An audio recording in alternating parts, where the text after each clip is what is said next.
علیزہ سحر نے ایک انٹرویو میں بتایا کہ ان کی آمدن کا ذریعہ ہی یوٹیوب ہے۔ یوٹیوب کی کمائی سے 2 کروڑ کا مکان اپنے والدین کو بنا کر دیا۔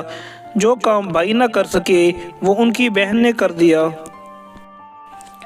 اگر دوسری طرف دیکھا جائے تو پچھلے ہی دنوں علیزہ سحر کی ایک نازیبا ویڈیو وائرل ہوئی، جس کی وجہ سے علیزہ کو بہت زیادہ تنقید کا نشانہ بنایا گیا۔ ویڈیو کیسے وائرل ہوئی، کس نے کی، کیوں کی، اس کا وضاحتی بیان علیزہ سحر نے دے دیا۔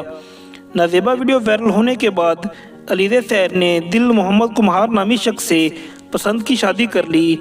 علیزہ سحر کی شادی کچھ شرائط پر طے پائی، جو کہ دل محمد کمہار نے قبول کی۔ علیزہ سحر آج ہنسی خوشی زندگی گزار رہی ہے اور روزانہ کی بنیاد پر ولاگز اپلوڈ کر رہی ہیں۔ علیزہ سحر کے 2 بھائی ہیں۔ حال ہی میں علیزہ کے دونوں بھائیوں نے بھی شادی کر لی۔ علیزہ کو لے کر